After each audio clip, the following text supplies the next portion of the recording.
한국이 뭐길래 세계가 벌벌 떠냐? 이란이 격분했습니다. 그날 호르무즈 해협에 발사된 어마어마한 폭탄은 전부 한국의 지시에 따른 것이었죠. 결국 이란은 한국에 SOS를 요청할 수밖에 없었습니다. 12개 강대국을 쥐락펴락하는 나라가 한국이라는 게 믿겨지세요? 그날 무슨 일이 있었던 건지 바로 알아보겠습니다. 제 이름은 데이비드 챈들러입니다. 미 국방부 상황실에서 12년째 근무하고 있고 지금은 야간 교대 팀장을 맡고 있어요. 오늘은 목요일 밤 11시였고 상황실 안은 조용했습니다. 모니터 6개가 벽을 가득 채우고 있었고 화면마다 중동 상공 위성 영상이 실시간으로 갱신되고 있었어요. 커피 냄새가 희미하게 퍼져 있었고 에어컨 소리만 낮게 울리고 있었습니다. 저는 책상 앞에 앉아 오늘 들어온 보고서 목록을 훑어보고 있었는데 대부분 일상적인 감시 데이터였고 특별한 건 없었어요. 그때 화면 오른쪽 아래 알림창이 떴습니다. 한국합동참모본부에서 올라온 긴급 분석 보고서라고 나와 있었고 저는 클릭해서 열어봤어요. 파일명은 호르무즈 해협 봉쇄 시나리오 분석이었고 작성자는 박준혁 대령이라고 적혀 있었습니다. 저는 첫 페이지를 읽기 시작했어요. 이란은 직접 보복 대신 호르무즈 해협을 봉쇄할 가능성이 높다는 문장이 눈에 들어왔고 그 아래 구체적인 유조선 밀집 좌표가 표로 정리되어 있었습니다. 공격 예상 시간도 적혀 있었는데 내일 새벽 4시에서 6시 사이라고 명시되어 있었어요. 저는 스크롤을 내려 추가 내용을 확인했습니다. 이란 혁명수비대가 사용할 것으로 예상되는 미사일 유형과 발사 위치까지 추정되어 있었고 심지어 공격 이후 유가 변동 시뮬레이션까지 첨부되어 있었어요. 저는 화면을 보며 고개를 저었습니다. 너무 구체적이었거든요. 마치 시나리오 작가가 쓴 것처럼 모든 게 맞아떨어지는 느낌이었고 현실성이 없어 보였습니다. 옆자리에 앉아있던 제니퍼가 커피를 들고 다가와 물었어요. 뭐 특이한 거 있어요? 저는 화면을 가리키며 대답했습니다. 한국 쪽에서 보고서 하나 올렸는데 좀 과하네요. 이란이 해협 봉쇄한다는 시나리오인데 시간까지 콕 찍어놨어요. 제니퍼가 화면을 들여다보더니 웃으며 말했습니다. 한국 애들 항상 저래요. 디테일은 좋은데 현실감은 떨어지죠. 저는 고개를 끄덕이며 보고서를 닫으려다가 잠시 멈췄어요. 마지막 페이지에 권고사항이라는 제목이 있었고 그 아래 한 문장이 적혀 있었습니다. 이스라엘 가스전 타격 이후 최소 48시간 이내 해협 주변 경계 강화 필요하다는 내용이었어요. 저는 그 문장을 읽고 피식 웃었습니다. 이스라엘이 가스전을 타격한 건 사흘 전이었고 이란은 아직 아무 반응도 보이지 않고 있었거든요. 48시간은 이미 지났고 아무 일도 없었습니다. 저는 보고서를 보류 처리함에 넣고 다른 파일을 열었어요. 제니퍼가 자리로 돌아가며 물었습니다. 그거 본부에 올릴 거예요? 저는 고개를 저었습니다. 아니요. 일단 보류할게요. 지금은 이스라엘 후속 브리핑 준비가 먼저니까요. 그녀가 고개를 끄덕이며 자기 모니터로 시선을 돌렸고 저는 다시 화면에 집중했습니다. 몇 분 뒤 상황실 문이 열리며 브리핑 담당 책임자인 마크 레이놀즈가 들어왔어요. 그는 손에 서류 뭉치를 들고 있었고 표정은 굳어 있었습니다. 상황실 중앙 테이블에 서류를 내려놓으며 말했어요. 지금부터 이스라엘 가스전 타격 후속 브리핑 시작하겠습니다. 모두 집중해 주십시오. 저는 의자를 돌려 그쪽을 향했고 제니퍼와 다른 팀원 4명도 자리에서 일어나 테이블로 모였습니다. 마크가 첫 페이지를 넘기며 설명을 시작했어요. 이스라엘 공군이 타격한 가스전은 이란 해상 자산 중 핵심 수익원이었고 손실 규모는 약 30억 달러로 추정됩니다. 이란은 공식 성명에서 보복을 예고했지만 구체적인 방식은 밝히지 않았습니다. 현재 우리는 이란이 이스라엘 본토나 미군 기지를 타격할 가능성에 대비하고 있습니다. 저는 그 말을 듣고 고개를 끄덕였어요. 예상 가능한 시나리오였거든요. 이란이 직접 보복을 선택한다면 이스라엘이나 중동 주둔 미군이 1순위 타깃이었습니다. 마크가 지도를 펼치며 계속 설명했습니다. 레바논과 시리아 접경 지역에서 이란 연계 세력 이동이 포착됐고 우리는 방어 태세를 강화했습니다. 추가로 걸프만 일대 함정 배치도 조정 중입니다. 저는 손을 들어 물었습니다. 호르무즈 해협 쪽은 어떻습니까? 마크가 저를 보며 대답했습니다. 현재 정상 운영 중입니다. 특이 동향 없습니다. 저는 조금 전 한국 보고서가 떠올랐지만 아무 말하지 않았어요. 지금 이 자리에서 그 보고서를 꺼내기엔 너무 구체적이고 동시에 비현실적으로 느껴졌거든요. 마크가 브리핑을 마무리하며 말했습니다. 현재 우리 판단은 이란이 48시간 내 군사적 보복을 시도할 가능성이 높다는 겁니다. 주요 타깃은 이스라엘 북부 또는 이라크 내 미군 기지입니다. 모든 관련 부서는 경계 태세를 유지하십시오. 브리핑이 끝나고 사람들이 자리로 돌아갔습니다. 저는 다시 제 책상 앞에 앉아 화면을 켰고 보류함에 들어있는 한국 보고서를 잠시 바라보았어요. 하지만 다시 열어보지는 않았습니다. 마크의 브리핑이 더 설득력 있어 보였고 한국 보고서는 여전히 과장된 시나리오처럼 느껴졌거든요. 저는 보류함을 닫고 다른 업무로 넘어갔습니다. 시계는 자정을 넘기고 있었고 상황실은 다시 조용해졌어요. 모니터 불빛만 어둠 속에서 깜빡이고 있었고 저는 커피를 한 모금 마시며 생각했습니다. 내일쯤 이란이 움직이겠지 하지만 그건 이스라엘 쪽일 거야 해협은 건드리지 않을 거라고요. 그리고 저는 그 판단이 얼마나 틀렸는지 몇 시간 뒤에 알게 됐습니다. 새벽 4시쯤 됐을 때 상황실 분위기가 미묘하게 바뀌기 시작했습니다. 저는 여전히 책상 앞에 앉아 있었고 제니퍼는 옆에서 위성 데이터를 정리하고 있었어요. 모니터에서는 중동 전역의 실시간 영상이 계속 갱신되고 있었고 레바논 국경 근처에 열화상 신호가 몇 개 포착되고 있었습니다. 저는 그 신호들을 확대해서 보았는데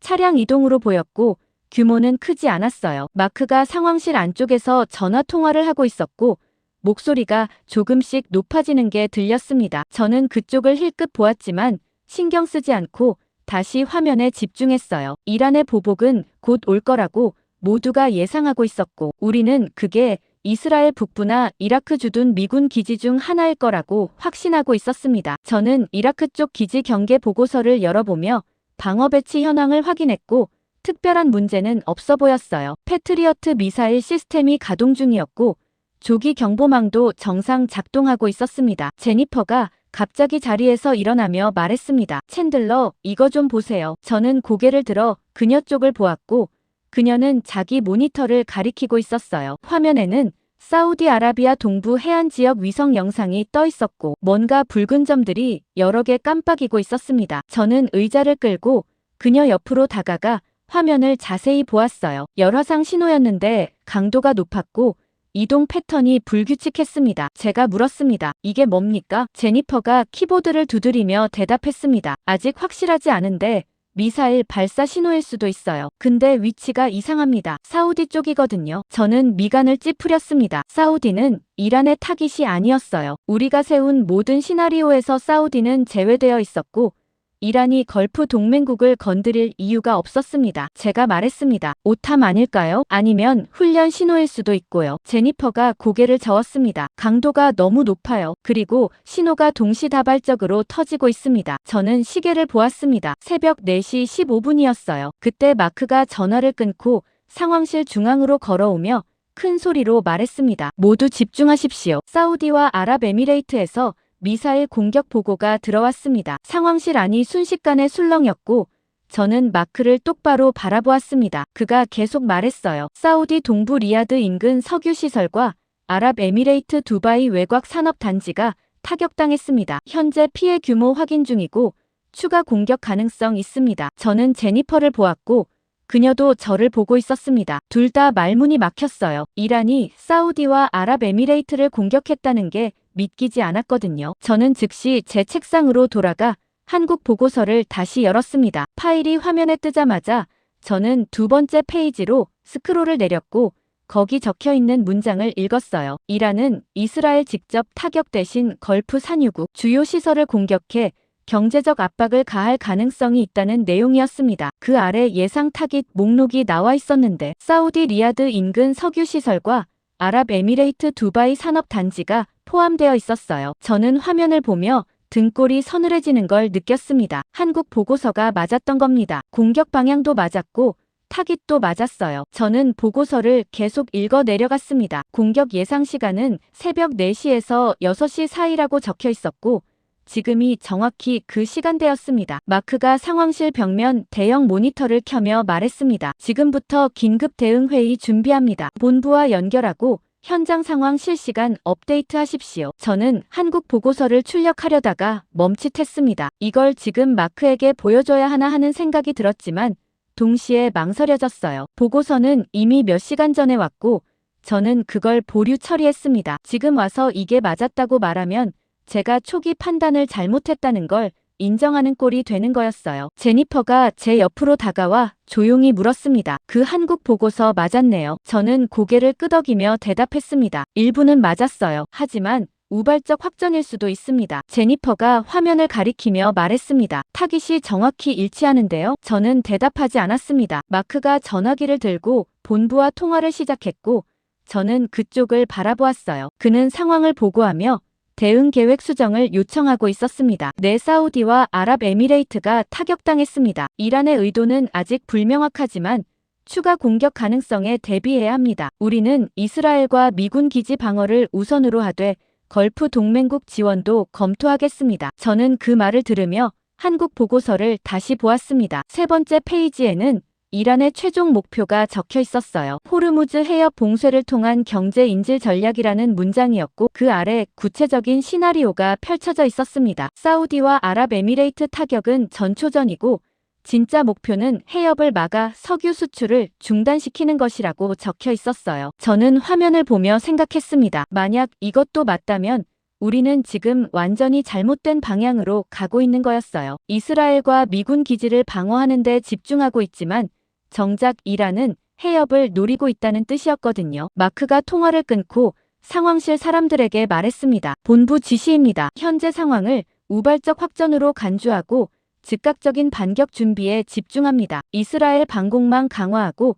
이라크 기지 경계 태세 최고 수준으로 올리십시오. 저는 손을 들어 말했습니다. 호르무즈 해협은 어떻게 합니까? 마크가 저를 보며 대답했습니다. 현재 정상입니다. 특이 동향 없으니 일단 모니터링만 계속하십시오. 저는 더 이상 말하지 않았습니다. 한국 보고서를 꺼내기엔 여전히 확신이 서지 않았고 마크의 판단이 틀렸다고 단정할 수도 없었어요. 하지만 불안감은 점점 커지고 있었습니다. 저는 보고서 파일을 닫지 않고 화면 한쪽에 띄워둔 채 다른 작업을 시작했어요. 제니퍼가 새로운 데이터를 업데이트하며 말했습니다. 사우디 쪽 피해 보고 들어왔습니다. 석유 시설 일부가 파괴됐고 생산량 감소 예상됩니다. 저는 고개를 끄덕이며 화면을 확인했습니다. 그리고 속으로 생각했어요. 한국 보고서는 2번 맞았고 이제 세 번째가 남았다고요. 한국 보고서의 세 번째 예측이 현실이 되는 데는 2시간도 걸리지 않았습니다. 새벽 6시쯤 됐을 때 상황실 알람이 일제히 울리기 시작했고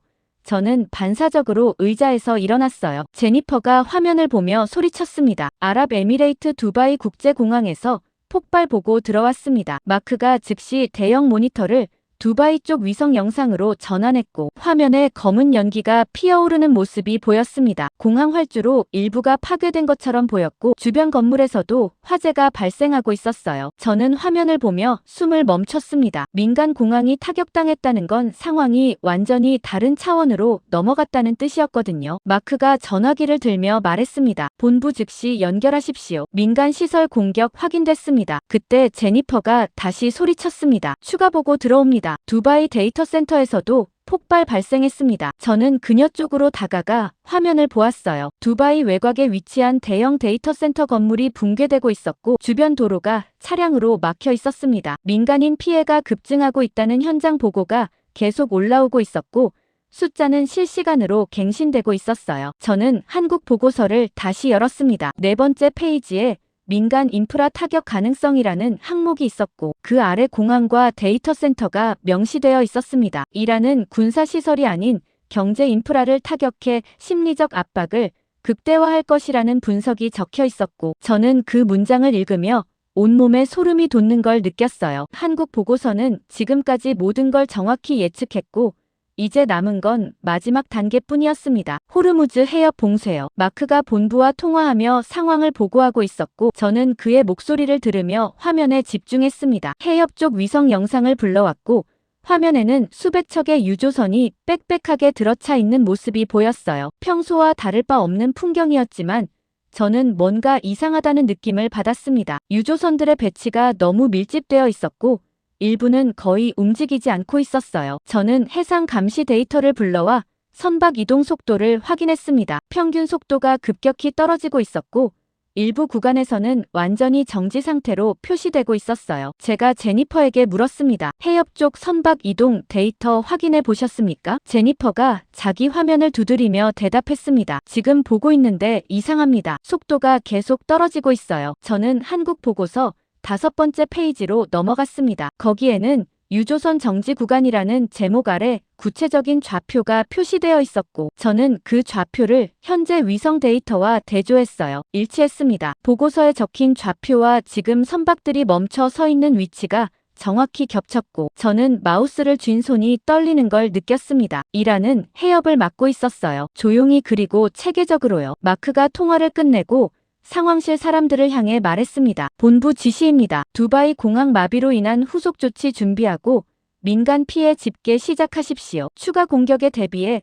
걸프 전역 경계 태세 강화합니다. 저는 손을 들어 말했습니다. 레이놀즈 호르무즈 해협 상황 확인 필요합니다. 마크가 저를 보며 물었습니다. 무슨 문제입니까? 저는 화면을 돌려 그에게 보여줬습니다. 유조선 이동 속도가 급격히 떨어지고 있습니다. 일부 구간은 완전히 정지 상태입니다. 마크가 화면을 보더니 고개를 저었습니다. 공격으로 인한 일시적 혼란일 겁니다. 항로는 여전히 열려 있고 봉쇄 징후는 없습니다. 저는 한국 보고서를 보여주고 싶었지만 여전히 망설여졌어요. 보고서를 처음 받았을 때 보류 처리한 건 제 판단이었고 지금 와서 그걸 꺼내면 초기 대응을 잘못했다는 걸 인정하는 거였습니다. 하지만 동시에 이 상황을 무시하면 더 큰 문제가 생길 것 같았어요. 제가 조심스럽게 말했습니다. 한국 합참에서 온 보고서가 있는데 해협 봉쇄 가능성을 경고했습니다. 지금 상황이 그 시나리오와 일치합니다. 마크가 미간을 찌푸리며 물었습니다. 그 보고서 언제 왔습니까? 저는 잠시 망설이다가 대답했습니다. 어젯밤 11시쯤입니다. 마크의 표정이 굳어졌습니다. 왜 즉시 보고하지 않았습니까? 저는 대답하지 못했습니다. 변명의 여지가 없었거든요. 마크가 손을 내밀며 말했습니다. 지금 보여주십시오. 저는 화면을 그에게 돌렸고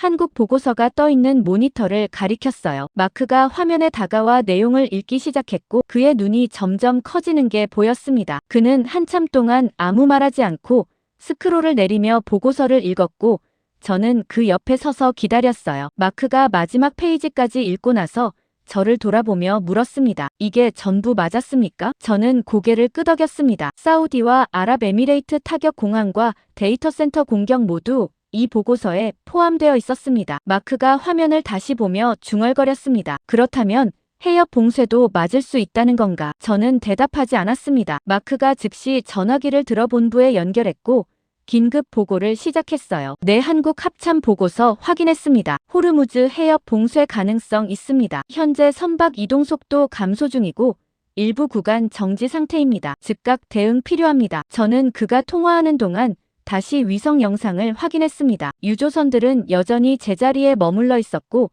새로운 선박들도 해협 입구에서 진입을 멈추고 대기하고 있었어요. 항로가 물리적으로 막힌 건 아니었지만 사실상 봉쇄된 것과 다름없었습니다. 제니퍼가 새로운 데이터를 업데이트하며 말했습니다. 해상 교통 관제 보고 들어왔습니다. 다수 선박이 이동 중단 신호 보내고 있습니다. 이란 측 경고 때문이라고 합니다. 저는 한국 보고서를 다시 펼쳤습니다. 6번째 페이지에는 봉쇄 방식이 상세히 설명되어 있었어요. 이란은 물리적 차단이 아닌 심리적 압박을 통해 선박 이동을 멈출 것이며 미사일 위협과 기뢰 부설 경고를 동시에 사용할 것이라고 적혀 있었습니다. 저는 그 문장을 읽으며 비로소 이해했습니다. 이란은 해협을 폭파하거나 막을 필요가 없었어요. 그냥 위협만으로도 충분했고 지금 그게 정확히 작동하고 있었습니다. 마크가 전화를 끊고 상황실 사람들에게 말했습니다. 연합군 긴급회의 소집됐습니다. 1시간 내 리야드 본부로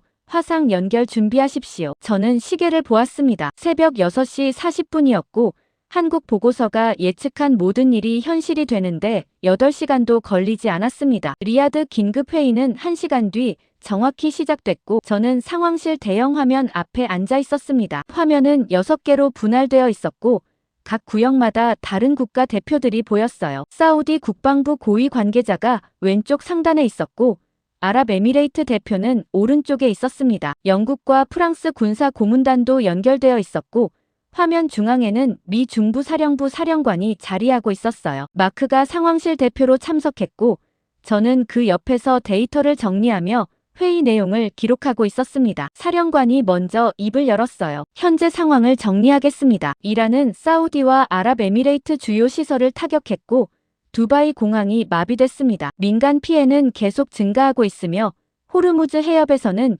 유조선 이동이 사실상 중단됐습니다. 우리는 이란의 의도를 파악하고 즉각 대응해야 합니다. 사우디 대표가 화면 속에서 말했습니다. 이란은 우리 경제를 마비시키려 하고 있습니다. 석유 시설 공격은 생산량 감소로 이어질 것이고 해협 봉쇄는 수출 자체를 막는 겁니다. 즉각적인 군사 대응이 필요합니다. 아랍에미레이트 대표도 동조했습니다. 공항과 데이터 센터 파괴로 우리 경제 인프라가 타격받았습니다. 이란이 계속 이런 식으로 나온다면 걸프 전체가 위험합니다. 군사 압박을 강화해야 합니다. 저는 그들의 발언을 들으며 한국 보고서를 다시 펼쳤습니다. 7번째 페이지에는 회의 예상 시나리오가 적혀 있었고 각국이 즉각적인 군사 대응을 주장할 것이라는 분석이 포함되어 있었어요. 하지만 그 아래 경고 문구가 붉은색으로 강조되어 있었습니다. 군사 공격 개시 시 이란은 해협을 완전히 봉쇄하고 물류 대란이 발생할 것이라는 내용이었고 저는 그 문장을 읽으며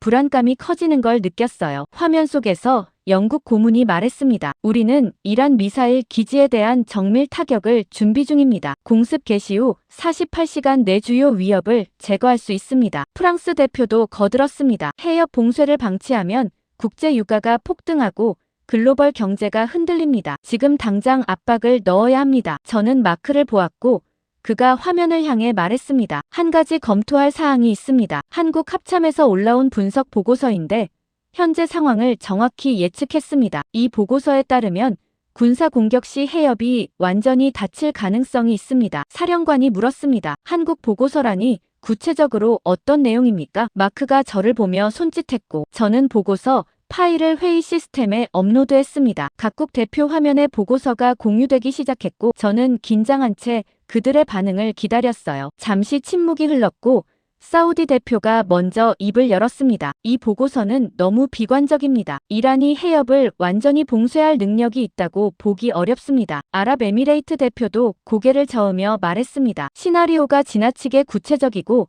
실현 가능성이 낮아 보입니다. 우리는 즉각적인 대응이 필요합니다. 저는 그들의 반응을 보며 답답함을 느꼈습니다. 보고서는 지금까지 모든 걸 맞췄는데 왜 마지막 경고만 무시하는 건지 이해할 수 없었거든요. 그때 화면 하단에 새로운 참가자가 추가됐습니다. 한국 국방부 대표였고 이름표에는 박준혁 대령이라고 적혀 있었어요. 그는 40대 초반쯤으로 보였고 군복을 입고 있었으며 표정은 차분했습니다. 사령관이 그를 보며 말했습니다. 박 대령 귀하의 보고서에 대해 논의 중입니다. 추가 설명 부탁드립니다. 박준혁이 화면을 보며 차분하게 말했습니다. 현재 공격은 경제 인질 전략이며 해협 봉쇄가 본 목표입니다. 이란은 군사시설이 아닌 경제 인프라를 타격해 심리적 압박을 극대화하고 있고 최종 단계는 해협을 통한 석유 수출 차단입니다. 저는 그의 목소리를 들으며 집중했습니다. 그는 단호했지만 과장하지 않았고 사실만 나열하고 있었어요. 사우디 대표가 반박했습니다. 근거가 무엇입니까? 이란이 해협을 막으면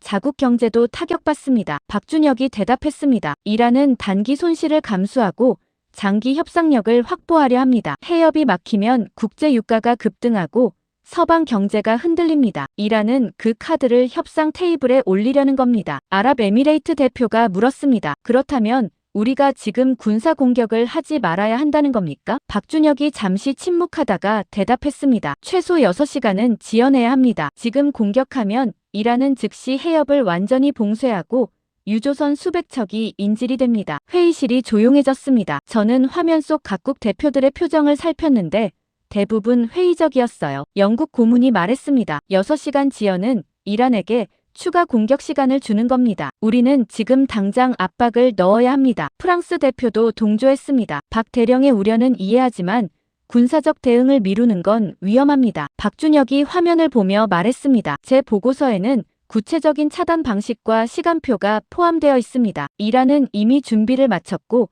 우리가 공격 명령을 내리는 순간 해협이 닫힙니다. 사령관이 물었습니다. 그 시간표는 어떻게 도출한 겁니까? 박준혁이 대답했습니다. 이란 혁명 수비대 이동 패턴과 미사일 배치 데이터를 분석했습니다. 추가로 유조선 정지 구간, 좌표와 저장 탱크 포화 시점을 계산했습니다. 현재 걸프만 일대 저장 탱크는 80% 이상 차 있고 6시간 내 포화 상태에 도달합니다. 저는 그 말을 듣고 화면을 확인했습니다. 보고서 8번째 페이지에 저장 탱크 포화 시점이라는 항목이 있었고 구체적인 계산식이 적혀 있었어요. 현재 유입량과 저장 용량을 대조하면 6시간 후 더 이상 석유를 받을 수 없는 상태가 된다는 분석이었고 저는 그 데이터를 보며 소름이 돋았습니다. 박준혁은 단순히 추측이 아니라 계산을 한 거였어요. 사우디 대표가 말했습니다. 저장 탱크 문제는 우리가 관리할 수 있습니다. 지금 중요한 건 이란을 압박하는 겁니다. 박준혁이 고개를 저으며 대답했습니다. 탱크가 포화되면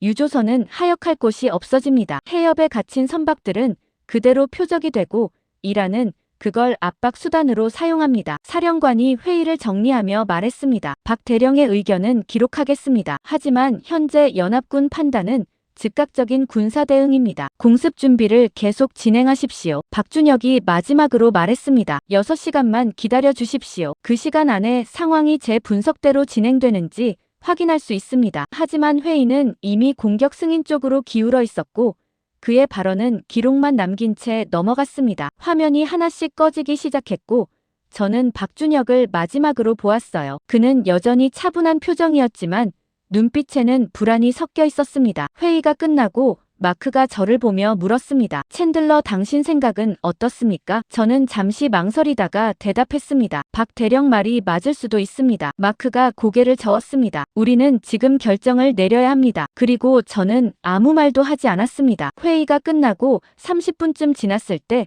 박준혁에게서 직접 연락이 왔습니다. 상황실 전화가 울렸고 제니퍼가 받더니 저를 보며 말했어요. 챈들러, 한국 국방부 박 대령입니다. 저는 수화기를 받아들었고 박준혁의 목소리가 들렸습니다. 챈들러 팀장님 회의 내용 확인했습니다. 공습 승인이 진행 중인 것으로 알고 있는데 맞습니까? 저는 주변을 둘러보며 낮은 목소리로 대답했습니다. 네, 맞습니다. 사령부에서 최종 승인 절차 진행 중입니다. 박준혁이 잠시 침묵하다가 말했습니다. 지금 군사 공격을 개시하면 해협이 완전히 닫히고 물류가 마비됩니다. 최소 6시간만 지연시켜 주십시오. 저는 그의 목소리에서 절박함을 느꼈습니다. 차분했던 회의 때와 달리 지금은 간절함이 묻어나고 있었어요. 제가 물었습니다. 6시간이면 무엇이 달라집니까? 박준혁이 대답했습니다. 저장 탱크 포화 시점입니다. 지금 당장 공격하면 유조선들이 하역하지 못한 채 해협에 갇힙니다. 이란은 그 선박들을 인질로 잡고 협상을 시작할 겁니다. 하지만 6시간을 기다리면 일부 선박이라도 안전지역으로 이동시킬 수 있습니다. 저는 그의 논리를 이해했지만 동시에 현실적인 한계도 알고 있었어요. 제가 말했습니다. 박 대령, 저는 팀장일 뿐입니다. 작전 승인을 지연시킬 권한이 없습니다. 박준혁이 말했습니다. 사령관에게 전달해 주십시오. 제 분석 자료를 추가로 보내겠습니다. 저장 탱크 데이터와 선박 이동 시뮬레이션입니다. 이걸 보면 지연이 필요한 이유를 알 수 있을 겁니다. 저는 잠시 고민했습니다. 박준혁의 보고서는 지금까지 모든 걸 마쳤고 그의 경고를 무시하는 게 옳지 않다는 걸 알고 있었어요. 하지만 동시에 연합군은 이미 결정을 내렸고 지금 와서 그걸 뒤집기는 어려웠습니다. 제가 대답했습니다. 자료 보내주십시오. 검토해보겠습니다. 박준혁이 말했습니다. 감사합니다. 하지만 한 가지 더 말씀드리겠습니다. 지금 움직이지 않으면 선박은 전부 공격 대상이 됩니다. 그리고 그중 일부는 한국 선박입니다. 저는 그 말을 듣고 멈칫했습니다. 한국 선박이라니요. 박준혁이 계속 말했습니다. 호르무즈 해협에 현재 한국 유조선 26척이 있습니다. 이란이 해협을 봉쇄하면 그 선박들도 갇힙니다. 저는 우리 국민을 구해야 합니다. 저는 그의 목소리에서 개인적인 감정이 섞여 있다는 걸 느꼈어요. 그는 단순히 전략가가 아니었습니다. 자국민을 지켜야 하는 군인이었고 지금 그들이 위험에 처해 있었어요. 제가 물었습니다. 26척이면 상당한 숫자인데 왜 회의 때 말씀하지 않으셨습니까? 박준혁이 대답했습니다. 말했어도 설득력이 없었을 겁니다. 각국이 자국 이익만 우선시하는 상황에서 한국 선박 얘기를 꺼내면 오히려 신뢰를 잃습니다. 저는 그의 판단이 옳았다는 걸 알았습니다. 회의 분위기는 이미 군사 대응 쪽으로 기울어 있었고 개별 국가 이익을 거론하면 논의가 산으로 갔을 거였어요. 박준혁이 마지막으로 말했습니다. 챔들러 팀장님 6시간만 기다려 주십시오. 그 시간 안에 제가 틀렸다는 게 증명되면 그때 공격하셔도 됩니다. 하지만 제가 맞다면 수백 척의 선박과 수천 명의 선원을 살릴 수 있습니다. 전화가 끊기고 저는 수화기를 내려놓았습니다. 제니퍼가 저를 보며 물었어요. 무슨 내용이었습니까? 저는 대답하지 않고 마크를 찾아갔습니다. 그는 상황실 구석에서 본부와 통화 중이었고 저는 그가 끝나기를 기다렸어요. 통화가 끝나자 저는 다가가 말했습니다. 레이놀즈 박준혁 대령이 추가 자료를 보내왔습니다. 6시간 지연을 다시 요청하고 있습니다. 마크가 저를 보며 한숨을 쉬었습니다. 챈들러, 우리는 이미 결정을 내렸습니다. 공습은 2시간 내 시작됩니다. 저는 말했습니다. 하지만 그의 분석이 맞았습니다. 지금까지 모든 예측이 정확했어요. 마크가 고개를 저었습니다. 맞았던 게 앞으로도 맞을 거라는 보장은 없습니다. 우리는 지금 이란을 압박해야 하고 시간을 끌 여유가 없습니다. 저는 더 이상 말하지 않았습니다. 마크의 결정은 확고했고 제가 설득할 수 있는 범위를 넘어서 있었어요. 저는 자리로 돌아와 박준혁이 보낸 자료를 열었습니다. 파일 제목은 저장 탱크 포화 분석 및 선박 이동 시뮬레이션이었고 첫 페이지에는 걸프만 일대 주요 저장 시설 현황이 정리되어 있었어요. 사우디 라스타누라 저장소는 현재 용량의 87%가 차 있었고 아랍에미레이트 푸자이라 저장소는 91%였습니다. 쿠웨이트와 카타르도 비슷한 수준이었고 모두 6시간 내 포화 상태에 도달할 것으로 예측되고 있었어요. 저는 두 번째 페이지로 넘어갔습니다. 거기에는 유조선 이동 시뮬레이션이 그래프로 표시되어 있었고 세 가지 시나리오가 비교되고 있었어요. 첫 번째는 지금 당장 공격할 경우였고 그래프는 급격히 하락하며 선박 대부분이 해협에 갇히는 걸 보여주고 있었습니다. 두 번째는 6시간 지연할 경우였고 일부 선박이 안전지역으로 빠져나가는 게 표시되어 있었어요. 세 번째는 공격하지 않을 경우였는데 이란이 자발적으로 봉쇄를 풀 가능성은 거의 없다고 분석되어 있었습니다. 저는 그래프를 보며 박준혁의 논리를 이해했습니다. 그는 공격을 막으려는 게 아니었어요. 단지 타이밍을 조정해서 피해를 최소화하려는 거였습니다. 하지만 연합군은 그 차이를 이해하지 못하고 있었고 지금 당장 압박을 넣는 게 최선이라고 믿고 있었어요. 제니퍼가 새로운 데이터를 업데이트하며 말했습니다. 저장 탱크 현황 보고 들어왔습니다. 라스타누라 91% 도달했습니다. 저는 화면을 확인했습니다. 박준혁의 예측보다 빠르게 포화 상태에 가까워지고 있었고 시간이 얼마 남지 않았어요. 저는 마크에게 다시 가서 말했습니다. 저장 탱크가 예상보다 빠르게 차고 있습니다. 6시간이 아니라 4시간 내 포화될 수 있습니다. 마크가 화면을 보더니 말했습니다. 그럼 더 빨리 공격해야 한다는 뜻 아닙니까? 저는 할 말을 잃었습니다. 마크의 논리는 틀리지 않았지만 방향이 완전히 달랐어요. 그는 압박을 강화하면 이란이 물러설 거라고 믿고 있었지만 박준혁은 반대로 이란이 더 강하게 나올 거라고 예측하고 있었습니다. 상황실 스피커에서 사령관 목소리가 흘러나왔습니다. 공습 승인 최종 단계에 진입했습니다. 1시간 후 작전 개시합니다. 저는 시계를 보았습니다. 오전 8시였고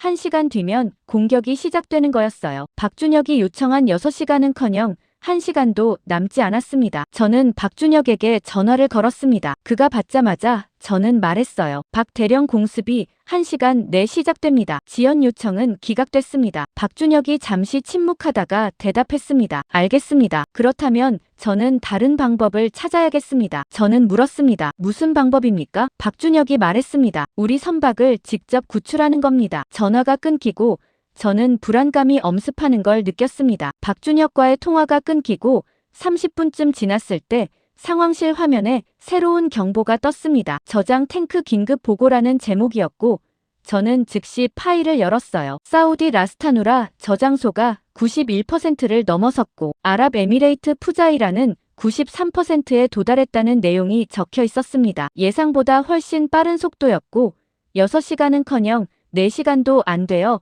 포화 상태에 이르고 있었어요. 저는 제니퍼를 불러 화면을 보여줬고 그녀도 놀란 표정으로 데이터를 확인했습니다. 제니퍼가 말했어요. 이 속도면 2시간 내 완전 포화됩니다. 유조선들이 하역할 곳이 없어지는 거예요. 저는 마크에게 다가가 보고서를 건넸습니다. 그는 내용을 훑어보더니 미간을 찌푸렸어요. 마크가 말했습니다. 본부에 즉시 보고하십시오. 저장시설 포화 임박했다고 전달하세요. 저는 전화기를 들어 중부 사령부에 연결했고 상황을 설명했습니다. 담당 장교가 메모하는 소리가 들렸고 잠시 후 그가 대답했어요. 확인했습니다. 하지만 공습 일정은 변경하지 않습니다. 이란 압박이 우선입니다. 저는 전화를 끊고 마크를 보았습니다. 그도 같은 생각인 것 같았어요. 저장 탱크 문제는 부차적이고 지금은 군사 대응이 먼저라는 판단이었습니다. 저는 자리로 돌아와 박준혁이 보낸 시뮬레이션을 다시 펼쳤습니다. 그래프에서 포화 시점 이후 구간을 확대해 보았는데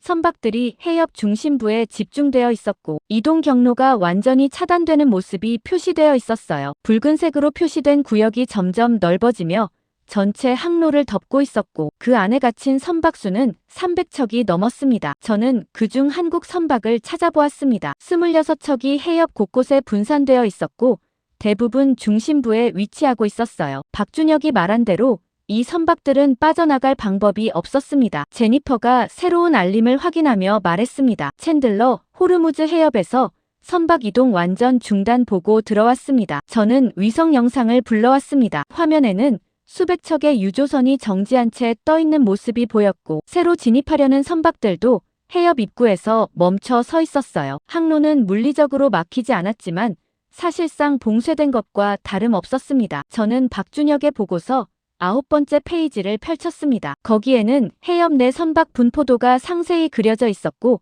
현재 위성 데이터와 거의 일치하고 있었어요. 그는 선박들이 어디서 멈출지까지 예측했던 겁니다. 마크가 상황실 중앙으로 걸어오며 말했습니다. 모두 집중하십시오. 공습 개시까지 40분 남았습니다. 최종 점검 시작합니다. 저는 시계를 보았습니다. 오전 8시 20분이었고 9시 정각에 폭격이 시작되는 거였어요. 그때 상황실 전화가 울렸고 제니퍼가 받더니 저를 불렀습니다. 챈들러 긴급입니다. 저는 수화기를 받았고 해상 감시팀 책임자 목소리가 들렸어요. 그가 급하게 말했습니다. 호르무즈 해협 내 선박들이 조난 신호 보내기 시작했습니다. 한국 유조선 26척 포함해서 총 50여 척입니다. 저는 숨이 막히는 것 같았습니다. 조난 신호라니요. 담당자가 계속 말했습니다. 선박들이 이동하지 못하고 고립됐습니다. 이란 측에서 항로 폐쇄 경고를 반복하고 있고 일부 선박은 연료 부족 상태입니다. 구조 요청 신호가 계속 들어오고 있습니다. 저는 마크를 보며 손짓했고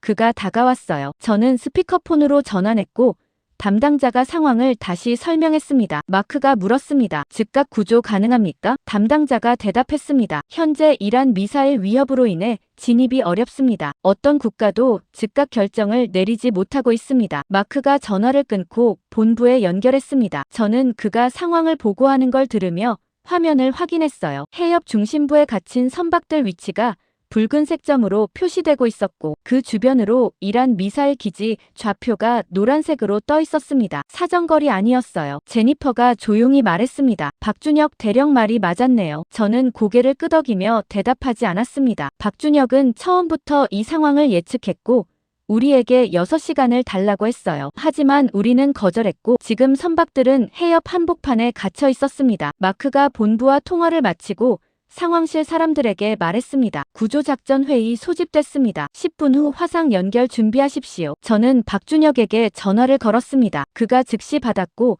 저는 말했어요. 박 대령 선박들이 조난 신호 보내고 있습니다. 예측대로 진행되고 있습니다. 박준혁이 대답했습니다. 알고 있습니다. 우리 선박들도 포함되어 있어요. 지금 구조작전 준비 중입니다. 저는 물었습니다. 연합군 구조작전 회의가 곧 시작됩니다. 참석하시겠습니까? 박준혁이 잠시 침묵하다가 말했습니다. 참석하겠습니다. 하지만 제 생각에 그 회의는 결론 없이 끝날 겁니다. 저는 그 말이 무슨 뜻인지 알았습니다. 각국이 자국 선박 구출만 우선시하면 조율이 안 되고 시간만 흘러갈 거라는 뜻이었어요. 박준혁이 계속 말했습니다. 챈들러 팀장님, 한 가지 물어보겠습니다. 만약 연합군이 구조작전을 승인하지 않으면 어떻게 됩니까? 저는 대답했습니다. 각국이 개별적으로 움직이거나 아무도 움직이지 않거나 둘 중 하나입니다. 박준혁이 말했습니다. 그렇다면 저는 혼자서라도 들어가야 합니다. 전화가 끊기고 저는 불안감이 커지는 걸 느꼈습니다. 박준혁은 뭔가 결정을 내린 것 같았고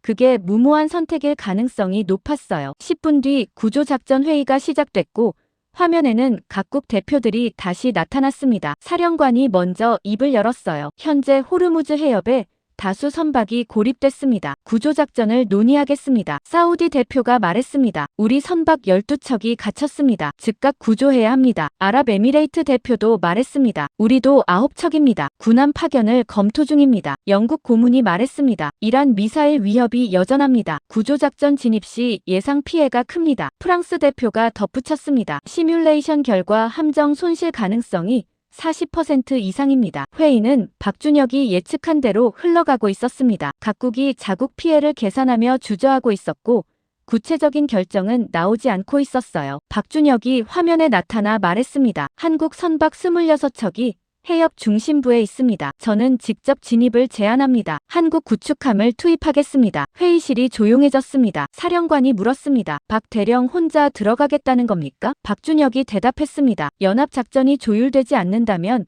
개별 행동이 필요합니다. 지금 움직이지 않으면 선박은 전부 공격 대상이 됩니다. 사우디 대표가 말했습니다. 무모합니다. 이란 미사일 사정거리 아닙니다. 박준혁이 화면을 보며 조용히 말했습니다. 무모한 게 아니라 필요한 겁니다. 그리고 저는 그 순간 박준혁이 이미 결정을 내렸다는 걸 알았습니다. 구조작전 회의가 끝나고 1시간쯤 지났을 때 상황실 화면에 새로운 경보가 연속으로 떴습니다. 미군 항공모함 2척이 호르무즈 해협 서쪽 입구로 이동 중이라는 보고가 먼저 올라왔고 곧이어 나토 함대도 북쪽에서 접근하고 있다는 정보가 추가됐어요. 사우디와 아랍에미레이트 공군기들도 대기 중이었고 걸프 연합군 전체가 해협 주변으로 집결하며 군사적 압박이 최고조에 달하고 있었습니다. 저는 위성 영상을 확대해서 보았는데 함정들이 반원형으로 배치되고 있었고 항공기 이착륙 준비 신호도 포착되고 있었어요. 마크가 본부와 통화하며 최신 배치 현황을 확인하고 있었고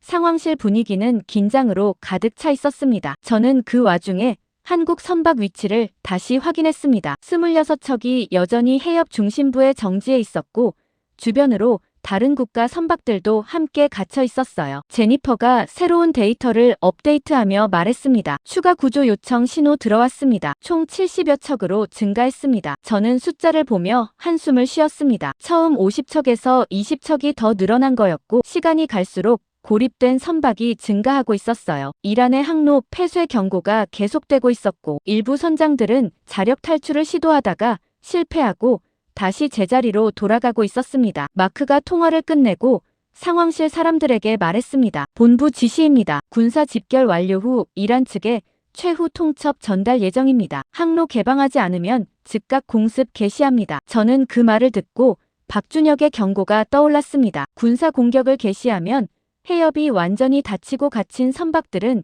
전부 인질이 된다는 내용이었어요. 지금 연합군은 정확히 그 방향으로 가고 있었고 박준혁의 시나리오가 다시 한번 현실화되고 있었습니다. 제니퍼가 화면을 가리키며 말했습니다. 챈들러, 한국 함정 움직임 포착됐습니다. 저는 즉시 위성 영상을 전환했습니다. 화면에는 한국 구축함 한 척이 보였고 해협 입구 쪽으로 천천히 이동하고 있었어요. 함정 식별 번호를 확인하자 세종대왕급 구축함으로 표시됐고 현재 속도는 15노트였습니다. 저는 박준혁에게 즉시 전화를 걸었습니다. 그가 받자마자 저는 물었어요. 박 대령 지금 구축함 투입하는 겁니까? 박준혁이 차분하게 대답했습니다. 네, 맞습니다. 우리 선박들을 구출하러 갑니다. 저는 말했습니다. 연합군 승인 없이 단독 진입하면 위험합니다. 이란 미사일 사정거리 아닙니다. 박준혁이 말했습니다. 알고 있습니다. 하지만 기다릴 시간이 없습니다. 연합군은 아직도 회의 중이고 우리 선원들은 지금 이 순간에도 위험에 처해 있습니다. 저는 화면을 보며 물었습니다. 구체적인 작전 계획이 있습니까? 박준혁이 대답했습니다. 교란 신호 패턴을 분석했습니다. 이란은 실제 미사일과 가짜 신호를 섞어서 쓰고 있고 그 간격을 계산하면 안전 경로를 찾을 수 있습니다. 저는 그 말을 듣고 놀랐습니다. 교란 신호 패턴 분석이라니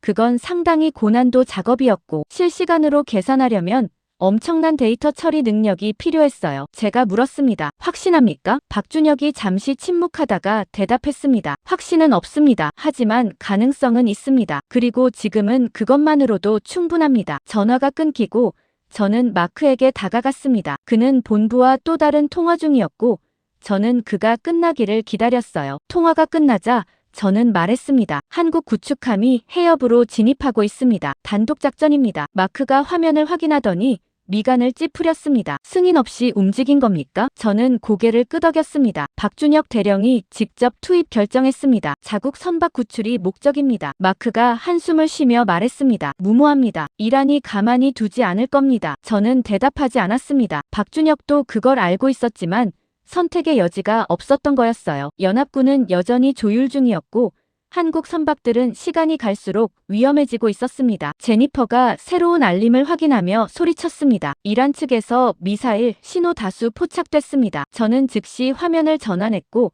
해협 주변 이란 기지에서 열화상 신호가 여러 개 동시에 떠오르는 게 보였어요. 숫자를 세자 15개가 넘었고 모두 한국 구축함 방향을 향하고 있었습니다. 마크가 본부에 긴급 보고를 시작했고 상황실 전체가 긴장 상태로 돌입했어요. 저는 박준혁에게 다시 전화를 걸었습니다. 미사일 신호 포착됐습니다. 철수 고려하십시오. 박준혁이 대답했습니다. 신호 분석 중입니다. 일부는 교란이고 일부는 실제입니다. 구분 작업 진행하고 있습니다. 저는 화면을 보며 물었습니다. 얼마나 확신합니까? 박준혁이 말했습니다. 70% 정도입니다. 저는 숨을 들이켰습니다. 70%라니 그건 도박이었어요. 30% 확률로 실제 미사일을 맞을 수 있다는 뜻이었습니다. 제가 말했습니다. 너무 위험합니다. 박준혁이 조용히 대답했습니다. 위험하지 않으면 구조가 아닙니다. 전화가 끊기고 저는 화면에 집중했습니다. 한국 구축함은 계속 전진하고 있었고 속도를 20노트로 높였어요. 해협 입구까지 거리는 30km 남짓이었고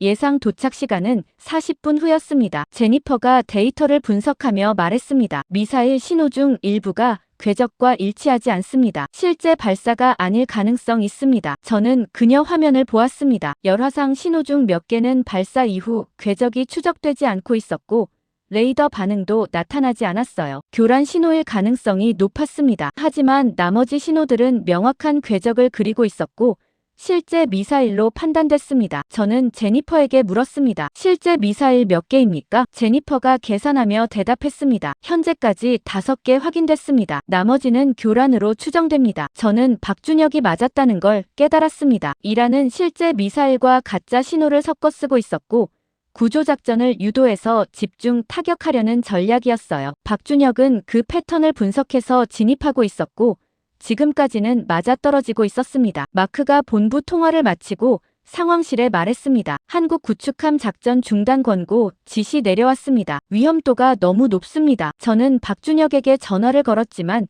받지 않았습니다. 다시 걸었지만 여전히 연결되지 않았어요. 구축함은 이미 해협 깊숙이 진입하고 있었고 이제 되돌릴 수 없는 지점을 넘어선 것 같았습니다. 저는 화면을 보며 속으로 기도했습니다. 박준혁이 올킬을 그리고 70%가 100%가 되기를 바랐어요. 구조작전 중단 권고가 내려오고 30분쯤 지났을 때 상황실에서는 긴급 시뮬레이션 회의가 소집됐습니다. 화면에는 각국 군사 전문가들이 연결되어 있었고 중앙 모니터에는 호르무즈 해협 3차원 지도가 떠 있었어요. 한국 구축함 위치가 파란색 점으로 표시되어 있었고 주변으로 이란 미사일 기지들이 붉은색 원으로 둘러싸고 있었습니다. 사령관이 회의를 시작하며 말했습니다. 한국 구축함의 단독 진입에 대한 지원 가능성을 검토하겠습니다. 각 시나리오별 예상 결과를 보고하십시오. 미 해군 분석관이 첫 번째 시뮬레이션을 제시했습니다. 연합군 함정 3척이 동시 진입할 경우 이란 미사일 포화를 분산시킬 수 있고 구조 성공률은 60%로 추정됩니다. 하지만 예상 피해는 함정 1척 손실과 인명피해 50명 이상입니다. 사우디 대표가 고개를 저으며 말했습니다. 손실이 너무 큽니다. 다른 방안을 검토해야 합니다. 영국 고문이 두 번째 시나리오를 제시했습니다. 공중 지원을 병행하면 이란 미사일 기지를 사전 타격할 수 있고 구축함 안전도가 높아집니다. 하지만 공습 준비 시간이 추가로 2시간 필요하고 그 사이 한국 구축함은 무방비 상태입니다. 아랍에미레이트 대표가 물었습니다. 2시간이면 구축함이 이미 해협 중심부까지 진입한 상태 아닙니까? 영국 고문이 대답했습니다. 맞습니다. 그 시간 동안 구축함은 단독으로 버텨야 합니다. 프랑스 분석관이 세 번째 시나리오를 꺼냈습니다. 외교 채널을 통해 이란과 긴급 협상을 시도하고 일시적 정전 합의를 도출하는 방법입니다. 하지만 이란이 응할 가능성은 20% 미만이고 협상 시간만 소모될 위험이 있습니다. 저는 화면 속 각국 대표들을 보며 답답함을 느꼈습니다. 모든 시나리오가 문제를 안고 있었고 실행 가능한 방안은 없어 보였어요. 예상 피해가 지나치게 크거나 시간이 너무 오래 걸리거나 성공 확률이 낮았습니다. 사령관이 회의를 정리하며 말했습니다. 현재로서는 즉각 지원이 어렵다는 결론입니다. 한국 측에 작전 중단을 재차 권고하고 연합군 차원의 조율된 대응을 준비하겠습니다. 저는 그 말을 듣고 한숨을 쉬었습니다. 결국 아무도 움직이지 않는다는 뜻이었어요. 한국 구축함은 혼자 해협으로 들어가고 있었고 연합군은 안전한 거리에서 지켜보기로 한 겁니다. 회의가 끝나고 화면이 꺼지자 마크가 저를 보며 말했습니다. 박 대령에게 다시 연락해 보십시오. 작전 중단 최종 권고 전달해야 합니다. 저는 전화를 걸었지만 여전히 받지 않았습니다. 구축함과 직접 통신을 시도했지만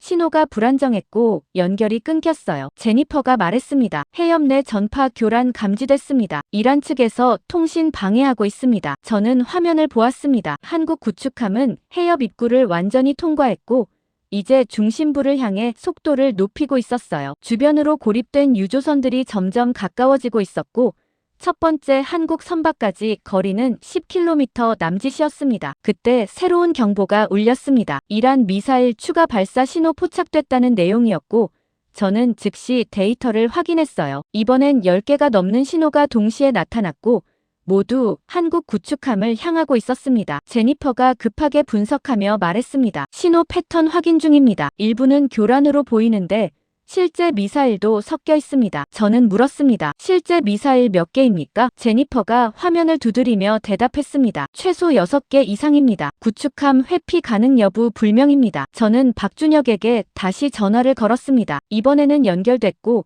그의 목소리가 들렸는데 배경 소음이 컸어요. 박 대령 미사일 신호 6개 이상 포착됐습니다. 회피 가능합니까? 박준혁이 대답했습니다. 분석 중입니다. 교란 신호 사이 실제 궤적을 계산하고 있습니다. 저는 물었습니다. 철수 고려하십시오. 지원 없이는 너무 위험합니다. 박준혁이 잠시 침묵하다가 말했습니다. 이미 유조선 2척 앞까지 왔습니다. 지금 돌아가면 선원들을 버리는 겁니다. 저는 대답하지 못했습니다. 그의 말이 맞았거든요. 구축함은 이미 해협 깊숙이 들어왔고 철수하는 것도 진입만큼 위험했습니다. 박준혁이 계속 말했습니다. 챈들러 팀장님, 제가 한 가지 부탁드리겠습니다. 만약 통신이 끊기면 교란 신호 패턴을 계속 분석해 주십시오. 실제 미사일 궤적은 특정 간격으로 반복됩니다. 그 데이터를 기록해두면 다음 회피 경로를 예측할 수 있습니다. 저는 그 말을 듣고 가슴이 철렁했습니다. 통신이 끊긴다는 건 구축함이 타격당할 가능성을 염두에 두고 있다는 뜻이었어요. 제가 말했습니다. 알겠습니다. 기록하겠습니다. 박준혁이 마지막으로 말했습니다. 감사합니다. 그리고 만약 제가 실패하면